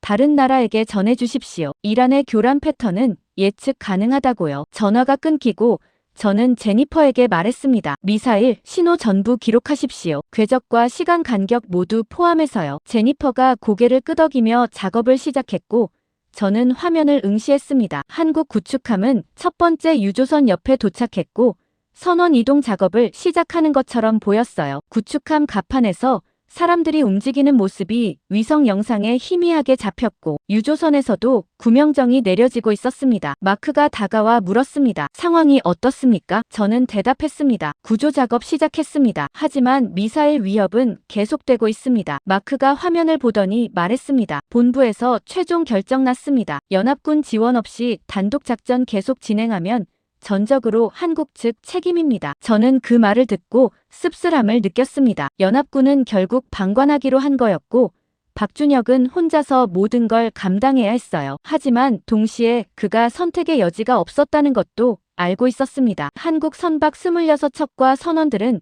지금 이 순간에도 해협에 갇혀 있었고 아무도 구하러 오지 않았으니까요. 제니퍼가 새로운 데이터를 확인하며 말했습니다. 미사일 궤적 분석 완료했습니다. 실제 미사일은 45초 간격으로 발사되고 있고 교란 신호는 그 사이에 랜덤으로 삽입됩니다. 저는 그 패턴을 메모했습니다. 박준혁이 말한 대로 실제 궤적은 일정한 간격을 유지하고 있었고 그 간격을 알면 다음 공격 시점을 예측할 수 있었어요. 저는 박준혁에게 그 정보를 전달하려 했지만 통신이 이미 불안정해져 있었고 연결이 끊어졌습니다. 화면 속 구축함은 계속 움직이고 있었지만 저는 그들과 대화할 방법이 없었어요. 저는 무력감을 느끼며 화면만 바라보았고 박준혁이 혼자서 그 패턴을 찾아내길 기도했습니다. 한국 구축함이 첫 번째 유조선 구조 작업을 시작한 지 10분쯤 지났을 때 상황실 경보음이 다시 울렸습니다. 이란 미사일 기지에서 새로운 발사 신호가 포착됐다는 내용이었고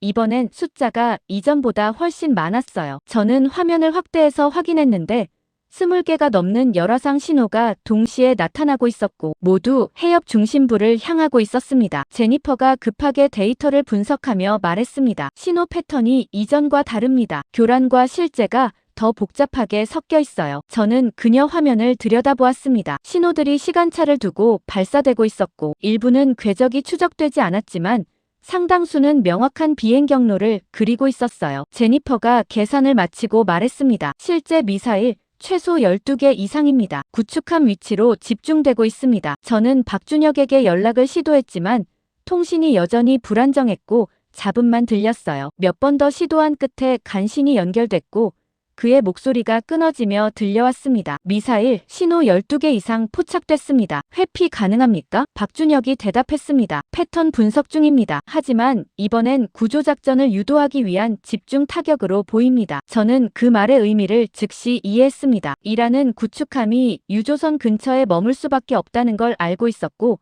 그 시점을 노려 공격하고 있었던 겁니다. 구조작업 중에는 기동력이 제한되고 회피가 어려웠어요. 제가 말했습니다. 구조작업 중단하고 즉시 회피 기동 들어가십시오. 박준혁이 잠시 침묵하다가 대답했습니다. 유조선 선원 절반이 아직 구축함으로 이동하지 못했습니다. 지금 떠나면 그들을 버리는 겁니다. 저는 대답하지 못했습니다. 구조를 계속하면 구축함이 위험해지고 중단하면 선원들이 고립됐어요. 어느 쪽을 선택해도 희생이 따르는 상황이었습니다. 박준혁이 말했습니다. 교란 신호 사이 실제 미사일 간격을 찾고 있습니다. 만약 패턴을 정확히 계산하면 회피하면서 구조를 계속할 수 있습니다. 저는 제니퍼를 보며 손짓했고 그녀가 분석 데이터를 보여줬어요. 실제 미사일은 여전히 45초 간격을 유지하고 있었지만 이번엔 발사 지점이 여러 곳으로 분산되어 있었고 궤적도 더 복잡했습니다. 제가 박준혁에게 말했습니다. 발사 간격은 45초 유지되고 있지만 발사 지점이 분산됐습니다. 단일 패턴으로 예측하기 어렵습니다. 박준혁이 대답했습니다. 발사 지점이 달라도 궤적 교차 시점은 계산 가능합니다. 그 시점을 피하면 됩니다. 저는 그의 차분한 목소리를 들으며 놀랐습니다. 지금 이 순간에도 그는 냉정하게 계산하고 있었고 해결책을 찾고 있었어요. 하지만 동시에 불안감도 컸습니다. 계산이 조금만 틀려도 구축함 전체가 위험에 빠질 수 있었거든요. 마크가 다가와 물었습니다. 구축함 상태는 어떻습니까? 저는 대답했습니다. 구조작업 계속 중입니다. 미사일 회피 경로 계산하면서 진행하고 있습니다. 마크가 고개를 저으며 말했습니다. 무모합니다. 즉시 철수해야 합니다. 저는 대답하지 않았습니다. 철수 명령을 내릴 권한도 없었고 박준혁이 들을 것 같지도 않았어요. 그는 이미 결정을 내렸고 끝까지 밀고 나가고 있었습니다. 제니퍼가 새로운 경보를 확인하며 말했습니다. 첫 번째 미사일 해협 상공 진입했습니다. 저는 화면을 전환해서 미사일 궤적을 추적했습니다. 붉은 선이 화면을 가로지르며 한국 구축함 위치로 다가오고 있었고 예상 착탄 지점이 표시되고 있었어요. 구축함에서 불과 3km 떨어진 해상이었습니다. 저는 숨을 멈추고 화면을 응시했습니다. 구축함은 여전히 유조선 옆에 정지해 있었고 선원 이동 작업이 계속되고 있는 것처럼 보였어요. 미사일은 점점 가까워지고 있었고 착탄까지 30초도 남지 않았습니다. 제니퍼가 카운트다운을 시작했습니다. 20초, 15초, 10초. 저는 박준혁이 움직이지 않는 이유를 알 수 없었습니다. 회피 기동을 시작해야 하는데 구축함은 그대로였어요. 제니퍼가 계속 세었습니다. 5초, 3초. 그 순간 구축함이 갑자기 움직였습니다. 급선회하며 유조선에서 떨어져 나갔고 동시에 미사일이 착탄했어요. 폭발이 일어난 위치는 구축함이 막 떠난 지점이었고 물기둥이 치솟으며 화면을 가렸습니다. 저는 심장이 멎는 것 같았습니다. 제니퍼가 화면을 확대하며 말했습니다. 구축함 무사합니다. 회피 성공했습니다. 저는 안도의 한숨을 내쉬었지만 곧 두 번째 미사일 경보가 울렸습니다. 이번엔 세 발이 동시에 접근하고 있었고 착탄 예상 지점이 구축함 주변으로 분산되어 있었어요. 박준혁이 패턴을 읽고 있다는 걸 알 수 있었습니다. 첫 번째 회피에 성공했으니 이제 연속 공격을 예측하고 있을 거였어요. 구축함은 다시 방향을 틀며 지그재그로 기동하기 시작했고 두 번째 미사일이 착탄했습니다. 이번에도 빗나갔어요. 세 번째와 네 번째도 연달아 떨어졌지만 구축함은 매번 간발의 차로 벗어나고 있었습니다. 저는 화면을 보며 박준혁이 정말로 패턴을 계산해냈다는 걸 깨달았습니다. 그는 교란 신호와 실제 미사일을 구분했고 발사 간격을 예측해서 회피 경로를 만들어내고 있었어요. 마크가 놀란 표정으로 말했습니다. 어떻게 저렇게 정확하게 피합니까? 저는 대답했습니다. 박 대령이 교란 신호 패턴을 분석했습니다. 실제 미사일 궤적 간격이 일정하다는 걸 찾아낸 겁니다. 마크가 화면을 보며 중얼거렸습니다. 믿을 수 없군요. 저는 박준혁에게 다시 연락을 시도했고 이번엔 연결됐습니다. 회피 성공 확인했습니다. 구조 작업은 어떻습니까? 박준혁이 대답했습니다. 첫 번째 유조선 선원 전원 이동 완료했습니다. 지금 두 번째 유조선으로 이동 중입니다. 저는 물었습니다. 미사일 패턴 계속 유지됩니까? 박준혁이 말했습니다. 네, 45초 간격이 유지되고 있습니다. 다만 발사 지점이 계속 바뀌고 있어서 궤적 계산이 복잡합니다. 저는 제니퍼에게 손짓했고 그녀가 최신 데이터를 보여줬어요. 발사 지점은 4곳으로 늘어났지만 간격은 여전히 일정했습니다. 제가 박준혁에게 말했습니다. 발사 지점 4곳 확인됐습니다. 좌표 전송하겠습니다. 박준혁이 대답했습니다. 감사합니다. 도움이 됩니다. 통신이 다시 끊기고 저는 화면에 집중했습니다. 구축함은 두 번째 유조선에 도착했고 선원 이동 작업이 시작되고 있었어요. 하지만 이란 미사일은 계속 날아오고 있었고 구축함은 매번 간발의 차로 회피하며 구조를 이어가고 있었습니다. 저는 그 광경을 보며 처음으로 박준혁의 전략이 작동하고 있다는 확신을 가졌습니다. 그는 교란 신호 패턴을 정확히 분석했고 그 간격을 이용해 구조와 회피를 동시에 해내고 있었어요. 하지만 동시에 불안감도 사라지지 않았습니다. 한 번이라도 계산이 틀리면 모든 게 끝날 수 있었거든요. 한국 구축함이 두 번째 유조선 구조를 마치고 세 번째로 이동하던 순간 상황실 전체가 긴장으로 얼어붙었습니다. 화면에서 갑자기 폭발 섬광이 터졌고 구축함 바로 옆 해상에서 거대한 물기둥이 솟아올랐어요. 이전보다 훨씬 가까운 거리였고 구축함 선체가 흔들리는 게 위성 영상으로도 확인됐습니다. 제니퍼가 다급하게 말했습니다. 구축함 주변 해역 직격 확인됐습니다. 저는 즉시 박준혁에게 연락을 시도했지만 통신이 응답하지 않았습니다. 신호음만 길게 울리다가 끊겼고 다시 걸어도 연결되지 않았어요. 화면 속 구축함은 물기둥에 가려져 잘 보이지 않았고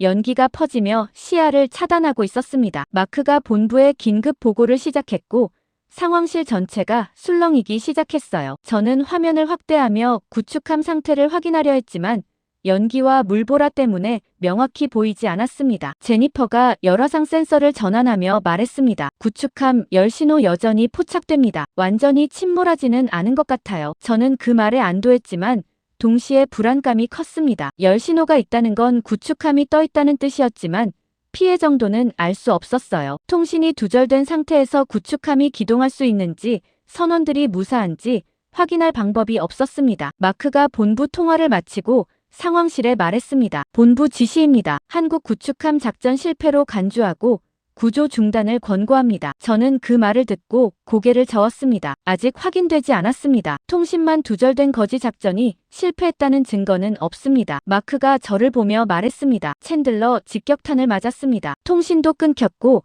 상황이 명확합니다. 저는 대답했습니다. 열신호가 유지되고 있습니다. 아직 포기하기 이릅니다. 마크가 한숨을 쉬며 다시 본부 전화를 받았고 저는 화면에 집중했습니다. 연기가 조금씩 걷히기 시작했고 구축함 실루엣이 드러나기 시작했어요. 선체는 여전히 떠 있었고 기울어진 것처럼 보이지 않았습니다. 갑판 위에서 움직임이 포착됐고 사람들이 뛰어다니는 모습이 희미하게 보였어요. 제니퍼가 말했습니다. 구축함 이동 신호 감지됐습니다. 엔진 가동 중인 것 같습니다. 저는 즉시 박준혁에게 다시 전화를 걸었고 이번엔 연결됐습니다. 잡음이 심했지만 그의 목소리가 들렸어요. 박 대령 무사합니까? 박준혁이 대답했습니다. 네, 무사합니다. 선체 일부 손상됐지만 작전 계속 가능합니다. 저는 안도의 한숨을 내쉬며 물었습니다. 통신이 왜 끊겼습니까? 박준혁이 말했습니다. 폭발 충격으로 안테나 일부가 손상됐습니다. 응급 복구했고 지금 다시 연결됐습니다. 저는 마크를 보며 손짓했고 그가 다가왔어요. 저는 스피커폰으로 전환했고 박준혁 목소리가 상황실에 울려 퍼졌습니다. 마크가 물었습니다. 박 대령 작전 중단하고 철수하십시오. 더 이상 진행은 위험합니다. 박준혁이 대답했습니다. 아직 13척이 남았습니다. 지금 철수하면 그들을 버리는 겁니다. 마크가 말했습니다. 구축함 손상 상태에서 계속 진행하는 건 무모합니다. 박준혁이 조용히 대답했습니다. 손상은 경미합니다. 작전 계속하겠습니다. 마크가 더 이상 말하지 않았고 전화가 끊겼습니다. 저는 화면을 보았는데 구축함이 다시 움직이기 시작했고 세 번째 유조선을 향해 전진하고 있었어요. 선체 한쪽에서 연기가 피어오르고 있었지만 속도는 유지되고 있었습니다. 제니퍼가 새로운 데이터를 확인하며 말했습니다. 이란 미사일 발사 신호 다시 포착됐습니다. 이번엔 연속 발사 패턴입니다. 저는 화면을 확인했습니다. 5개의 미사일이 10초 간격으로 발사되고 있었고 모두 구축함을 향하고 있었어요. 연속 공격이었고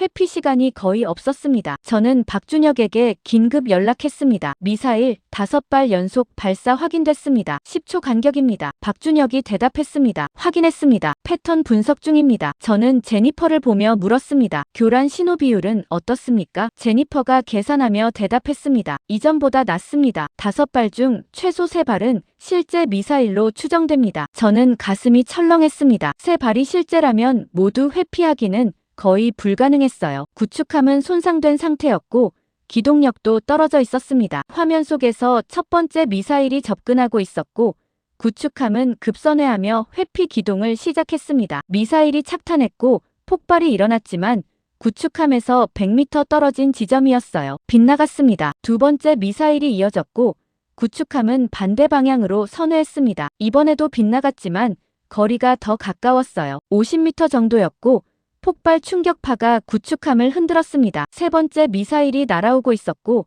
저는 숨을 멈췄습니다. 구축함은 다시 방향을 틀었지만 이번엔 속도가 느렸어요. 손상된 엔진 때문인지 기동이 부드럽지 않았고 미사일은 정확히 구축함을 향하고 있었습니다. 제니퍼가 말했습니다. 예상 착탄 지점 구축함 10m 이내입니다. 저는 화면을 응시했습니다. 구축함이 마지막 순간 급격히 속도를 줄이며 멈춰섰고 미사일이 그 앞을 스쳐 지나갔어요. 폭발은 구축함 전방 20m 지점에서 일어났고 물기둥이 다시 치솟았습니다. 저는 박준혁이 속도를 줄여서 회피했다는 걸 깨달았습니다. 일반적인 회피 기동이 아니라 정지에 가까운 감속으로 미사일 궤적을 벗어난 거였어요. 예측 불가능한 움직임이었고 이란 미사일 유도 시스템이 대응하지 못한 겁니다. 네 번째와 5번째 미사일도 연이어 날아왔지만 구축함은 계속 예측 불가능하게 움직이며 회피했습니다. 한 번은 급가속했다가 다음엔 급정지했고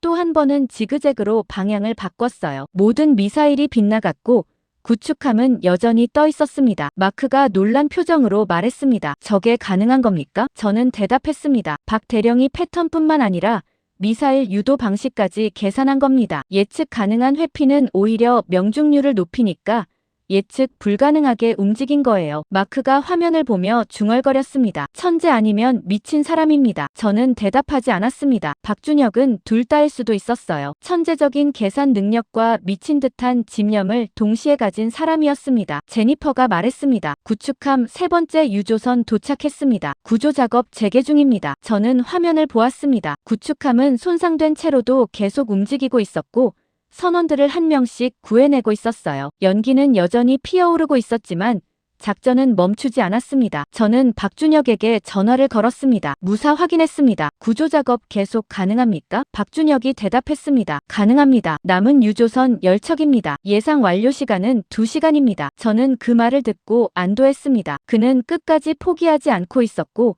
계획대로 진행하고 있었어요. 하지만 동시에 2시간이라는 시간이 너무 길게 느껴졌습니다. 그 사이에 또 무슨 일이 벌어질지 알 수 없었거든요. 박준혁이 예상 완료 시간 2시간을 언급한 지 30분쯤 지났을 때 상황실 분위기가 조금씩 바뀌기 시작했습니다. 이란 미사일 발사 빈도가 눈에 띄게 줄어들고 있었고 구축함을 향한 공격도 산발적으로 변하고 있었어요. 저는 제니퍼에게 데이터 분석을 요청했고 그녀가 화면을 띄우며 말했습니다. 최근 30분간 미사일 발사 횟수가 이전 대비 절반 이하로 감소했습니다. 저는 그 의미를 생각해 보았습니다. 이란이 탄약을 아끼고 있거나 아니면 전략을 바꾸고 있을 가능성이 있었어요. 마크가 다가와 화면을 보더니 말했습니다. 공격 강도가 떨어지고 있습니다. 이란이 포기한 건지도 모릅니다. 저는 고개를 저었습니다. 포기했다기보다는 다른 방법을 찾고 있는 것 같습니다. 그때 박준혁에게서 연락이 왔습니다. 저는 즉시 받았고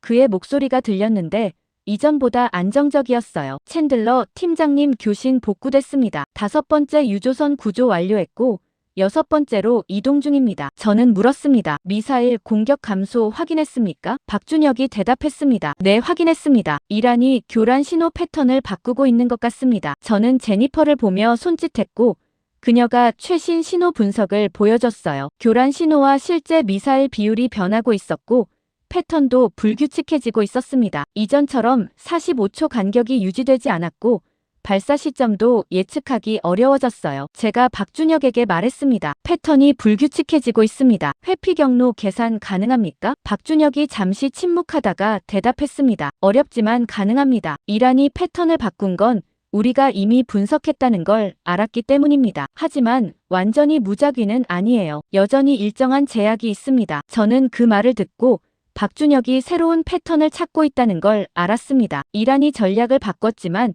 그도 거기에 맞춰 계산을 조정하고 있었어요. 마크가 본부와 통화를 마치고 상황실에 말했습니다. 연합군 공습 명령 최종 승인됐습니다. 1시간 후 이란 본토 타격 시작합니다. 저는 시계를 보았습니다. 오전 10시였고 1시간 후면 11시였어요. 박준혁이 예상한 구조 완료 시간은 정오였으니까 공습이 먼저 시작되는 겁니다. 제가 마크에게 물었습니다. 한국 구축함 작전 시간 고려됐습니까? 마크가 대답했습니다. 고려됐지만 우선순위가 아닙니다. 이란 압박이 먼저고 구축함은 그 전에 빠져나와야 합니다. 저는 박준혁에게 긴급 연락했습니다. 연합군 공습 1시간 후 시작됩니다. 그 전에 철수 완료해야 합니다. 박준혁이 대답했습니다. 알고 있습니다. 속도를 높이겠습니다. 통신이 끊기고 저는 화면을 보았습니다. 구축함이 6번째 유조선에 도착했고 구조 작업이 빠르게 진행되고 있었어요. 이전보다 선원 이동 속도가 빨라진 게 보였고 갑판 위 사람들도 더 분주하게 움직이고 있었습니다. 제니퍼가 새로운 데이터를 확인하며 말했습니다. 구축함 이동 속도 증가했습니다. 유조선 간 이동 시간이 단축되고 있어요. 저는 고개를 끄덕였습니다. 박준혁이 시간을 맞추기 위해 모든 절차를 압축하고 있었어요. 하지만 동시에 위험도 커지고 있었습니다. 빠르게 움직일수록 실수 가능성이 높아지고 미사일 회피도 어려워졌거든요. 30분이 더 지났을 때 박준혁에게서 업데이트가 왔습니다. 9번째 유조선 구조 완료했습니다. 남은 건 4척입니다. 저는 시계를 보았습니다. 10시 30분이었고 공습까지 30분 남았어요. 4척을 구조하고 빠져나오기에 빠듯한 시간이었습니다. 제가 물었습니다. 시간 맞출 수 있습니까? 박준혁이 대답했습니다. 최선을 다하겠습니다. 저는 더 이상 말하지 않았습니다. 그는 이미 한계까지 밀어붙이고 있었고 제가 할 수 있는 건 지켜보는 것뿐이었어요. 마크가 카운트다운을 시작했습니다. 공습까지 25분 남았습니다. 화면 속에서 구축함은 10번째 유조선으로 이동하고 있었고 미사일이 다시 날아왔지만 회피에 성공했어요. 11번째 유조선 구조가 시작됐고 선원들이 빠르게 이동하고 있었습니다. 20분 남았다는 알림이 떴고 구축함은 12번째 유조선으로 향했습니다. 저는 숨을 참고 화면을 보았습니다. 시간이 너무 빠르게 흘러가고 있었고 구축함은 아직 해협 중심부에 있었어요. 마지막 유조선까지 구조하고 빠져나오려면 최소 15분은 필요했는데 공습까지는 20분밖에 남지 않았습니다. 제니퍼가 말했습니다. 12번째 유조선 구조 완료됐습니다. 마크가 카운트다운을 계속했습니다. 15분 남았습니다. 구축함은 마지막 유조선으로 이동하기 시작했고 저는 박준혁에게 연락했습니다. 시간이 부족합니다. 마지막 유조선 포기하고 즉시 철수하십시오. 박준혁이 대답했습니다. 마지막 한 척입니다. 포기할 수 없습니다. 저는 말했습니다. 공습이 시작되면 해협 전체가 전장이 됩니다. 빠져나올 수 없습니다. 박준혁이 조용히 말했습니다. 그래도 가야 합니다. 통신이 끊기고 구축함은 마지막 유조선을 향해 전진했습니다. 마크가 본부에 보고하며 말했습니다. 한국 구축함 철수 거부했습니다. 마지막 유조선 구조 진행 중입니다. 본부 담당자 목소리가 스피커로 흘러나왔습니다. 공습 일정은 변경 불가합니다. 구축함 자체 판단으로 진행하십시오. 저는 화면을 보며 주먹을 쥐었습니다. 구축함이 마지막 유조선에 도착했고 선원 이동이 시작됐어요. 하지만 시간은 계속 흘러가고 있었고 공습까지 10분밖에 남지 않았습니다. 제니퍼가 급하게 말했습니다. 선원 이동 완료됐습니다. 구축함 해협 출구로 이동 시작했습니다. 마크가 카운트다운했습니다. 5분 남았습니다. 저는 화면을 확대해서 구축함 위치를 확인했습니다. 해협 출구까지 거리는 15km였고 현재 속도로는 15분 걸렸어요. 공습이 시작되기 전에 빠져나올 수 없는 거였습니다. 그때 구축함 속도가 급격히 올라가기 시작했습니다. 20노트에서 25노트, 30노트까지 증가했고 최대 속력으로 달리고 있었어요. 손상된 엔진을 무리하게 돌리고 있다는 걸 알 수 있었습니다. 제니퍼가 말했습니다. 구축함 최대 속력 도달했습니다. 예상 출구 도착 시간 8분입니다. 저는 시계를 보았습니다. 공습까지 3분 남았어요. 마크가 최종 카운트다운을 시작했습니다. 2분 1분. 구축함은 여전히 해협 안에 있었고 출구까지 5km 남았습니다. 저는 박준혁에게 마지막 연락을 시도했습니다. 공습 임박했습니다. 최대한 빨리 빠져나오십시오. 박준혁이 대답했습니다. 알고 있습니다. 거의 다 왔습니다. 마크가 말했습니다. 공습 개시됐습니다. 화면에서 연합군 전투기들이 이란 본토를 향해 날아가는 모습이 포착됐고 미사일 발사 신호가 연속으로 떴어요. 이란 주요 기지들이 타격당하기 시작했고 폭발 섬광이 화면 곳곳에서 터졌습니다. 저는 구축함 위치를 확인했습니다. 해협 출구까지 2km 남았고 1분 후면 완전히 빠져나올 수 있었어요. 제니퍼가 말했습니다. 구축함 해협 출구 통과했습니다. 안전지대 진입 확인됐습니다. 저는 안도의 한숨을 내쉬며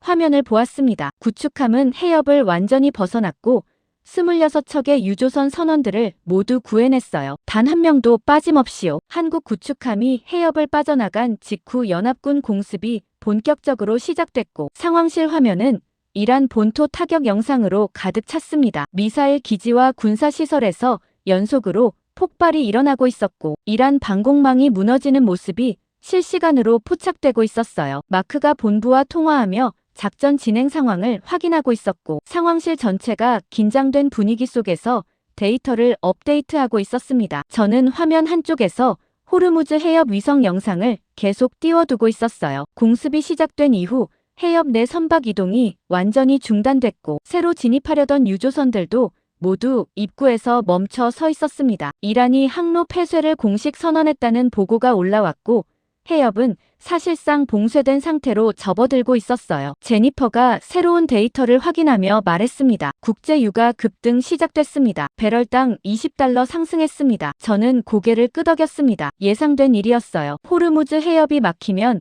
전 세계 석유 공급의 5분의 1이 차단되고 유가는 폭등할 수밖에 없었습니다. 박준혁이 처음 보고서에서 경고했던 시나리오가 정확히 현실화되고 있었어요. 마크가 통화를 끝내고 상황실에 말했습니다. 본부 지시입니다. 작전 보고서 작성 시작하십시오. 오늘 전개 상황 전체를 정리해야 합니다. 저는 자리로 돌아와 컴퓨터 앞에 앉았습니다. 빈 문서를 열고 제목을 입력했어요. 호르무즈 해협 사태 작전 보고서라고 적고 첫 문장을 쓰려다가 멈췄습니다. 무엇부터 써야 할지 막막했거든요. 저는 화면을 내려보류 처리함을 열었습니다. 거기에는 여전히 박준혁의 첫 보고서가 들어있었고 파일명이 눈에 들어왔어요. 호르무즈 해협 봉쇄 시나리오 분석. 저는 그 파일을 다시 열어봤습니다. 첫 페이지부터 마지막까지 천천히 읽어내려갔고 모든 문장이 새롭게 느껴졌어요. 이란은 직접 보복 대신 호르무즈 해협을 봉쇄할 가능성이 높다는 첫 문장부터 시작해서 공격 예상. 시간 새벽 4시에서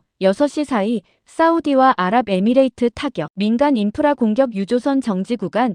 좌표 저장 탱크 포화 시점 모든 내용이 적혀 있었습니다. 저는 보고서를 읽으며 등골이 서늘해지는 걸 느꼈습니다. 박준혁은 처음부터 모든 걸 알고 있었어요. 이란이 무엇을 할 것인지, 언제 할 것인지, 어떻게 할 것인지까지 정확히 예측했고 우리에게 경고했습니다. 하지만 우리는 그 경고를 무시했고 보류 처리함에 넣어뒀어요. 저는 보고서 마지막 페이지로 넘어갔습니다. 거기에는 권고사항이 적혀 있었고 한 문장이 눈에 들어왔어요. 이스라엘 가스전 타격 이후 최소 48시간 이내 해협 주변 경계 강화 필요. 군사 공격 개시 시 해협 완전 봉쇄 및 물류대란 발생 가능성 높음. 저는 그 문장을 읽으며 한숨을 쉬었습니다. 박준혁은 우리에게 48시간의 시간을 달라고 했어요. 아니, 최소한 6시간만이라도 기다려달라고 요청했습니다. 하지만 우리는 거절했고 즉각 공격을 선택했어요. 그 결과 해협은 봉쇄됐고 유가는 급등했고 전 세계 경제가 흔들리기 시작했습니다. 제니퍼가 다가와 물었습니다. 보고서 작성 시작하셨습니까? 저는 고개를 끄덕이며 대답했습니다. 지금 시작합니다. 저는 새 문서로 돌아와 첫 문장을 썼습니다. 본 작전은 한국합동참모본부 박준혁 대령의 분석 보고서를 기반으로 전개됐으나 초기 대응 과정에서 해당 보고서가 충분히 검토되지 않았음. 저는 그 문장을 지우고 다시 썼습니다. 어젯밤 11시 한국합참으로부터 호르무즈 해협 봉쇄 가능성에 대한 긴급 분석 보고서가 접수됐으나 과장된 시나리오로 판단되어 보류 처리됨. 저는 또 지우고 다시 썼습니다. 여러 번 시도했지만 만족스러운 문장이 나오지 않았어요. 어떻게 써도 우리가 실수했다는 걸 인정하는 내용이 됐고 그게 편하지 않았습니다. 마크가 제 옆으로 다가와 화면을 보며 물었습니다. 진행 상황이 어떻습니까? 저는 대답했습니다. 어렵습니다. 어디서부터 써야 할지 모르겠습니다. 마크가 말했습니다. 사실대로 쓰십시오. 우리가 뭘 했고 뭘 놓쳤는지요. 저는 그를 보며 물었습니다. 한국 보고서 무시한 것도 포함해서요? 마크가 잠시 침묵하다가 대답했습니다. 네, 포함해서 쓰십시오. 그게 진실이니까요. 저는 고개를 끄덕이고 다시 키보드 앞에 앉았습니다. 이번엔 박준혁의 보고서를 옆에 띄워두고 비교하며 작성하기 시작했어요. 한국 보고서는 사우디와 아랍에미레이트 타격을 정확히 예측했고 공격 시간도 맞췄으며 민간 인프라 타격 가능성까지 포함했음. 해협 봉쇄 시나리오 역시 유조선 정지 구간 좌표와 함께 제시됐으나 현실성 부족으로 판단되어 즉각 대응에 반영되지 않았음. 저는 문장을 이어갔습니다. 구조작전회의에서 박준혁 대령은 최소 6시간 지연을 요청했으나 연합군은 즉각 군사 대응을 우선시했고 그 결과 한국 구축함이 단독으로 해협 진입을 결정함. 한국 구축함은 교란 신호 패턴 분석을 통해 이란 미사일 공격을 회피하며 26척의 유조선 선원 전원을 구출하는 데 성공했으나 연합군 공습 개시 직후 해협은